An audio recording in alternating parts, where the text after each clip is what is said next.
All right. Hello, everybody. It's now 2 o'clock. I want to thank everybody for joining today. And we are going to be talking about understanding mindfulness and guided meditation. So I'll let Andrea Ott go ahead and take it away. Go ahead, Andrea. Hi, everybody. I'm Andrea. I'm a therapist here with DECA Outpatient.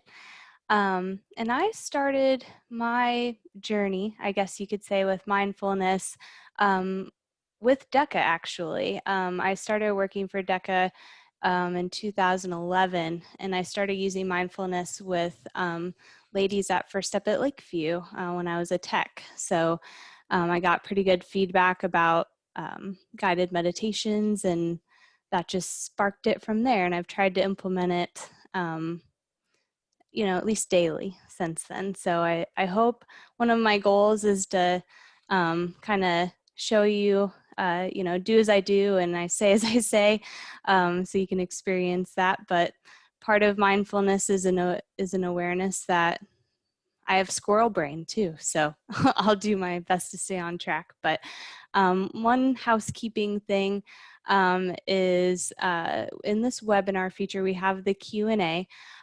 So if you guys have any questions, please ask them, and I'll do my best to be as present focused as possible to answer them in real time, because that's also part of mindfulness. So, and then probably maybe in the chat or maybe in the Q&A at some point.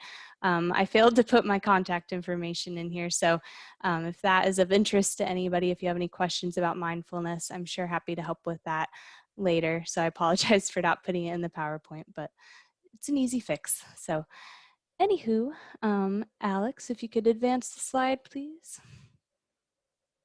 So what is mindfulness? I think a lot of people have this idea that it's this, Zen, sitting here, thinking nothing, feeling nothing sort of thing.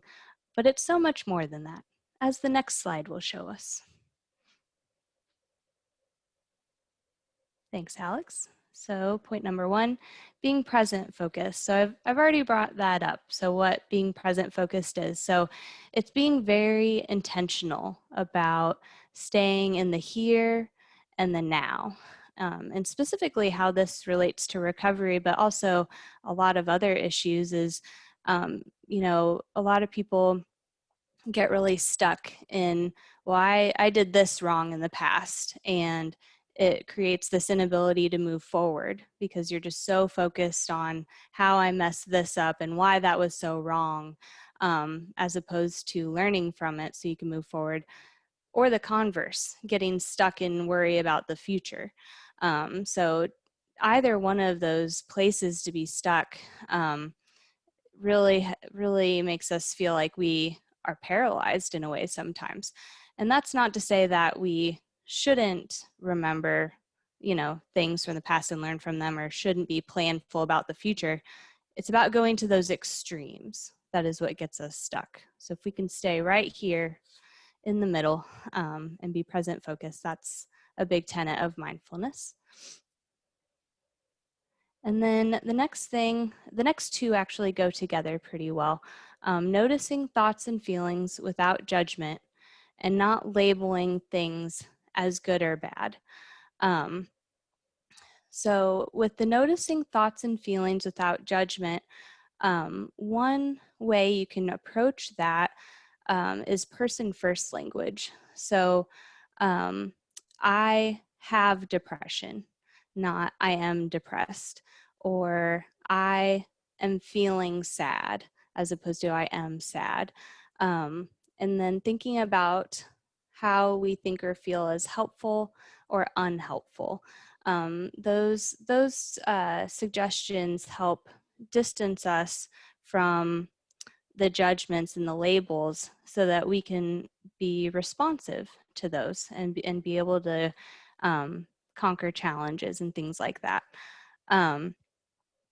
Because when we say, feeling angry is bad, then we're just, feeling like, well, I am then bad. Sometimes people take that on, and that's not true. Like, everybody has thoughts and feelings, and they serve a purpose. So you guys can't see my office, but I'm kind of a quote person.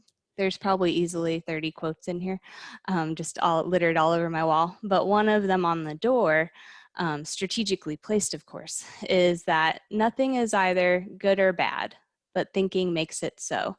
And that was Hamlet. So I kind of apply that to thoughts and emotions too. So emotions and thoughts are neither good nor bad. They just are, right? But maybe they're trying to tell us something. So if we go to the next slide,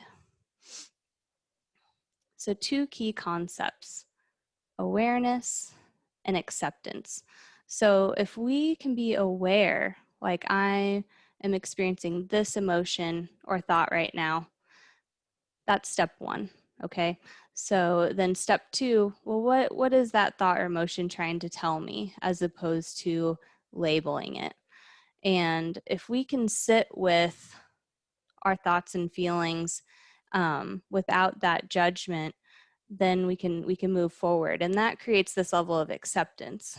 I've talked to several people over time who say, you know, once I can just learn to be with my thoughts and feelings, that creates this huge weight off my shoulders where I can do anything I want to do because I'm not paralyzed by those negative judgments.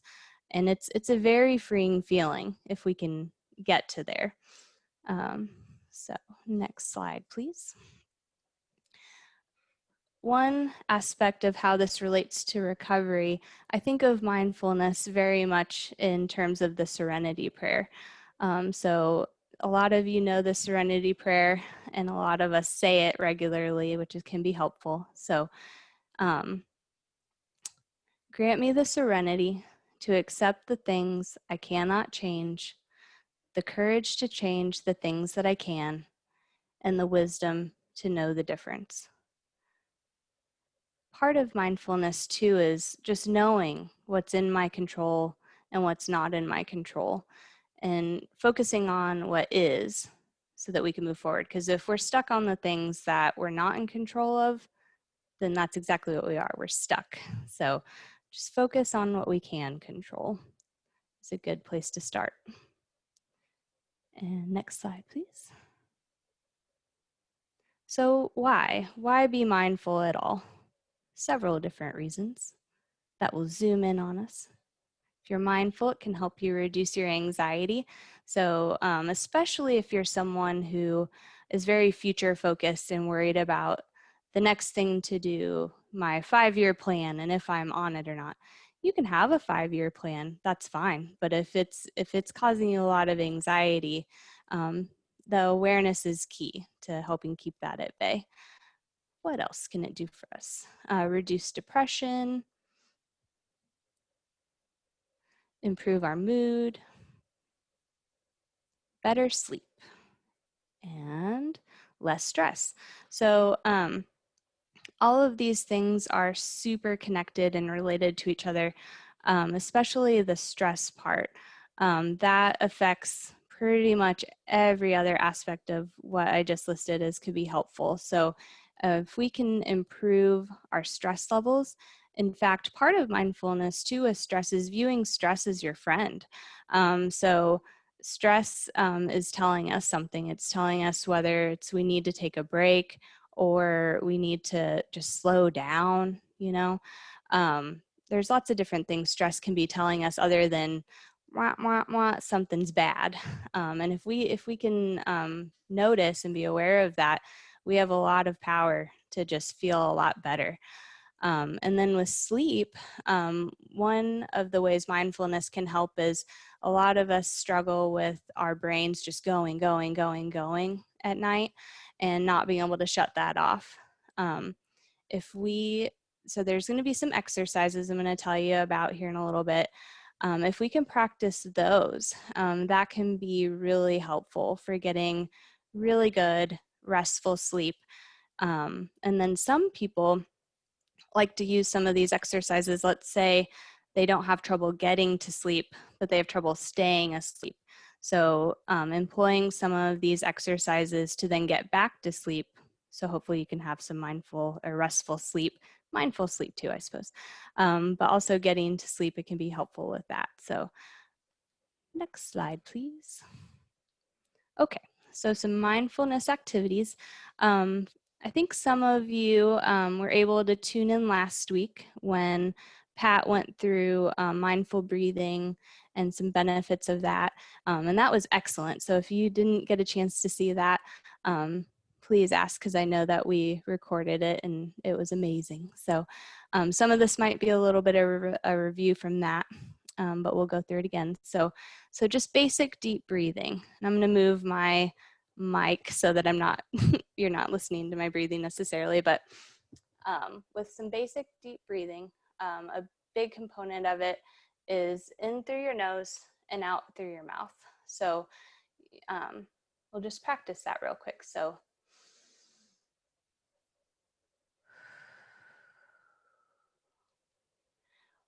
one technique that can be really helpful for that exhalation is having your tongue on the roof of your mouth and making an audible noise. There's something about that that really helps with the airflow and helping release and reduce the tensions that we're currently feeling. It also, I think, encourages diaphragmatic breathing, which is just helpful in getting that breath a little bit deeper as well. And then there's also science behind the deep breathing. So if we have good airflow and carbon dioxide exchange, that helps with calming down as well. So that's why the in the nose, out the mouth is what is recommended for the deep breathing. Box breathing is a variation of that. And we'll go through that a couple times too, just as a demonstration. So I'll talk through it and then I'll show it to you. So the idea is you can literally draw a box during it or imagine a box as you breathe. So you breathe in for 4 counts, and then you go across for 4 counts holding the breath. You exhale for 4, and then you pause again. And you continue this cycle until you are feeling more relaxed. If at any point, same with deep breathing, you start to feel any adverse effects like dizziness, stop doing that. This technique might not be for you, but for others, it can be very relaxing. So go ahead and demonstrate this. I can't talk and do it at the same time, like count out loud, but you'll follow, I'm sure. So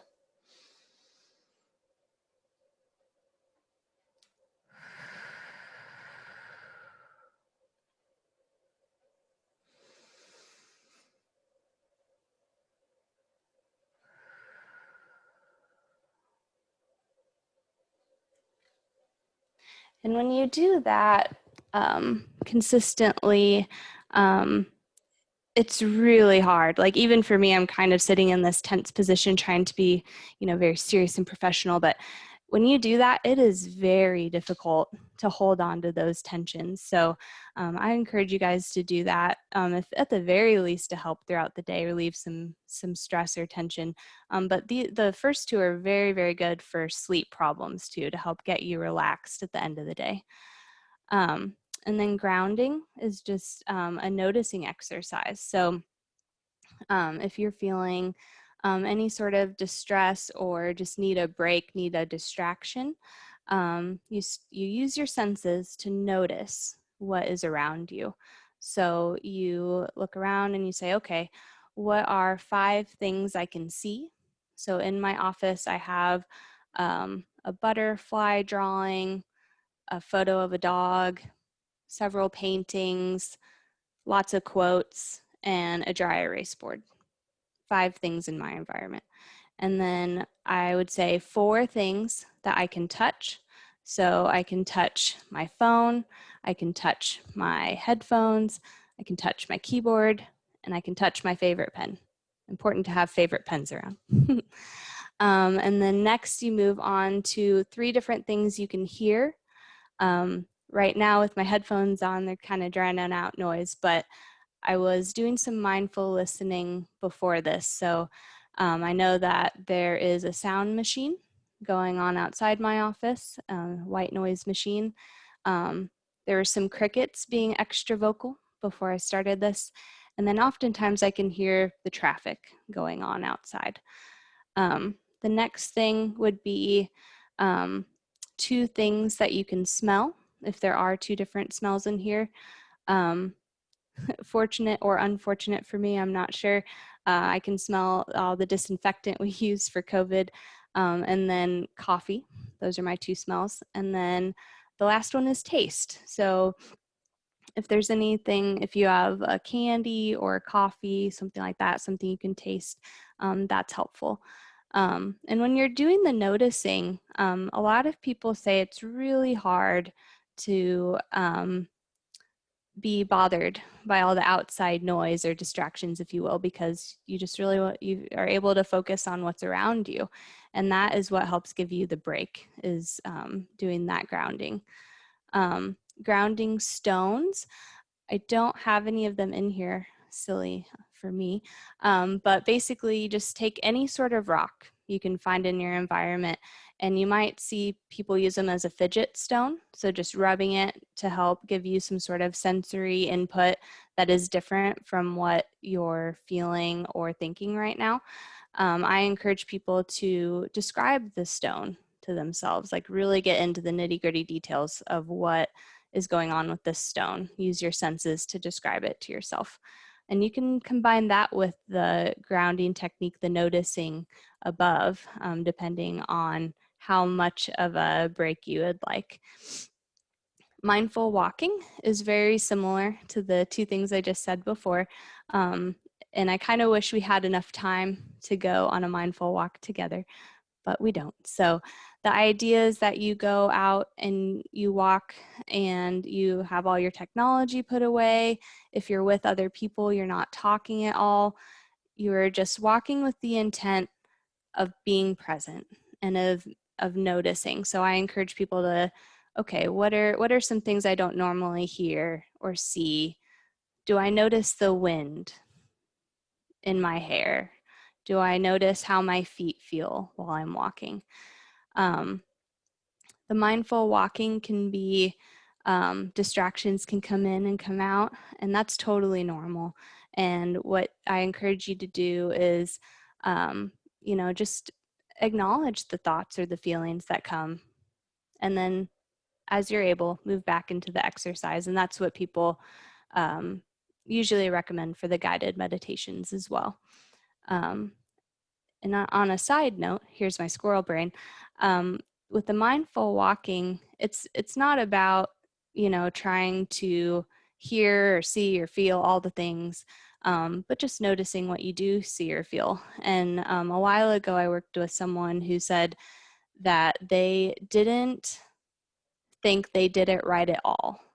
But what they noticed was what they were thinking about was something that always bothered them in the past. They couldn't think about it without getting angry or crying. But while doing it in the context of trying to be present, focused, and calm, it was the first time they were able to think about that without reacting. So we discussed how that was a success in and of itself. Like maybe you didn't notice the birds chirping, but it was a success because you were able to not feel reactive to the thoughts that bother you consistently. Silent meditation is what a lot of people think mindfulness is, just sitting here silently with your, hands like this and trying to think and feel and do nothing. In my opinion, that takes a lot of dedication, and perhaps that's the end goal to get to there. I have not gotten there yet, but that is just fine. And then guided meditation. So this could be learning a specific skill. Some might consider the noticing a guided meditation if someone's guiding you through it.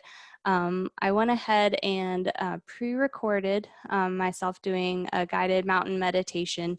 I wasn't sure how the technology was going to work, so that's why we're going to go with the pre-recorded version. But I want to encourage you guys to just sit back, get as relaxed as possible, and we're going to go through a guided meditation real quick. It's about 10 minutes, so it'll take us through the end. But yeah, so you can experience that and then let me know in the chat what you think. So Alex, go ahead and go to the end there and we'll go through this meditation.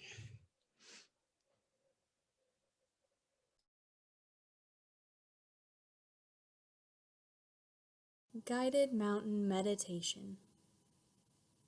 Sit as comfortably as possible, allowing yourself to fully relax. Take a deep breath in and exhale. Close your eyes and bring your attention to the flow of your breathing, feeling each in-breath and each out-breath. Just observing your breathing without trying to change it or regulate it in any way. Allow your body to be still. Being with a sense of dignity, a sense of resolve, of being complete and whole in this very moment, with your posture reflecting this sense of wholeness.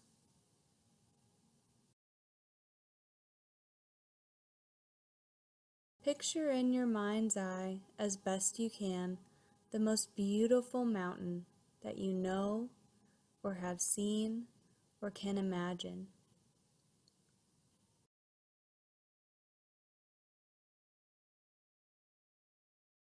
Hold the image of this feeling in the mountain in your mind's eye, letting it gradually come into greater focus.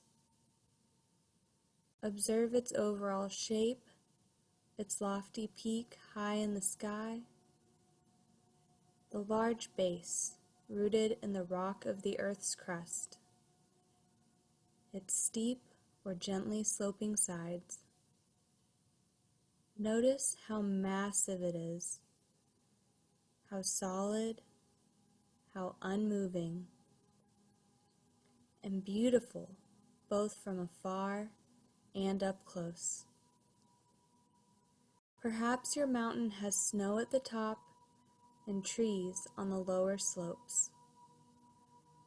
Perhaps it has one prominent peak, or a series of peaks, or a high plateau. Whatever its shape or appearance, just sitting and breathing with the image of this mountain.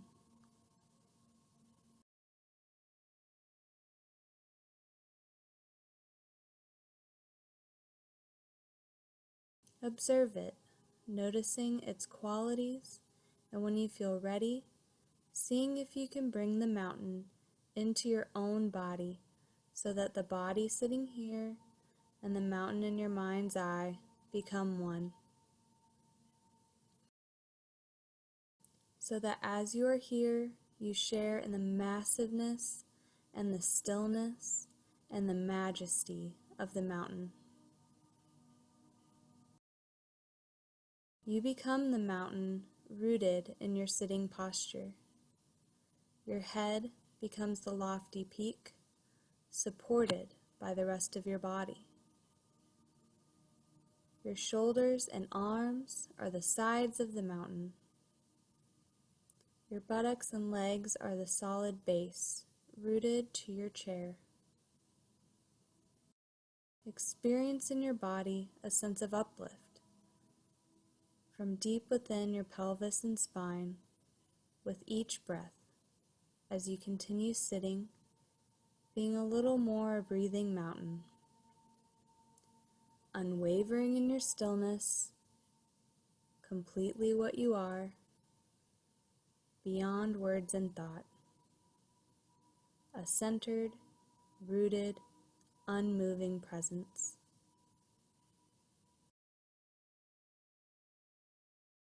Take a deep breath in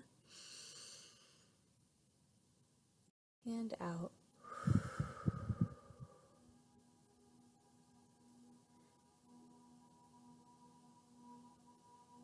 As you sit here, become aware of the fact that as the sun travels across the sky, the light and shadows and colors are changing virtually moment by moment. Night follows day, and day follows night. A canopy of stars, the moon, and the sun. Through it all, the mountain just sits, experiencing change in each moment, constantly changing, yet always just being itself. It remains still as the seasons flow into one another and as the weather changes, moment by moment and day by day. Calmness abiding all change. In summer, there's no snow on the mountain, except perhaps for the very peaks. In fall, the mountain may wear a coat of brilliant fire colors. In winter, a blanket of snow and ice.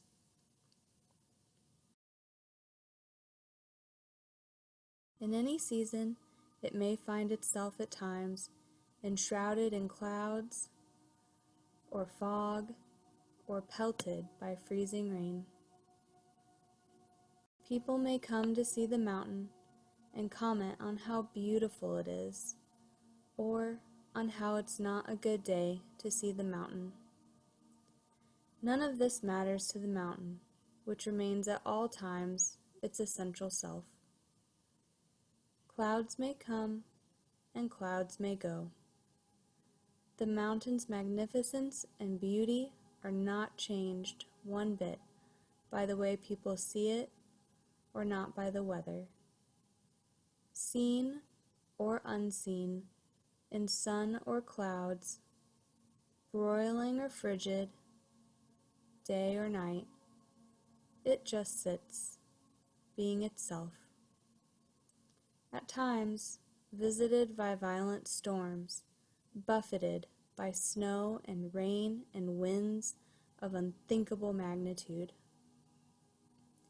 Through it all, the mountain continues to sit, unmoved by the weather, by what happens on the surface, by the world of appearances. And in the same way, as we sit in meditation, we can learn to experience the mountain. We can embody the same unwavering stillness and rootedness in the face of everything that changes in our own lives. Over seconds, over hours, over years. In our lives and in our meditation practice, we constantly experience the changing nature of mind, body, and the outer world. We have our own periods of light and darkness, our moments of color, and our moments of drab. Certainly, we experience storms of varying intensity and violence in the outer world and in our own minds and bodies. We endure periods of darkness and pain, as well as the moments of joy. Even our appearance changes constantly, experiencing a weather of its own. By becoming the mountain in our meditation practice, we can link up with its strength and stability and adopt it for our own. We can use its energies to support our energy, to encounter each moment with mindfulness, equanimity, and clarity. It may help us to see that our thoughts and feelings, our preoccupations, our emotional storms and crises, even the things that happen to us, are very much like weather on the mountain. We tend to take it all personally, but its strongest characteristic is impersonal. The weather of our own lives is not to be ignored or denied. It is to be encountered, honored, and felt, known for what it is and held in awareness. And in holding it in this way, we come to know a deeper silence, stillness, and wisdom. Mountains have this to teach us and much more, if we can come to listen. Take a deep breath in and exhale. And when you're ready, bring yourself back into your space.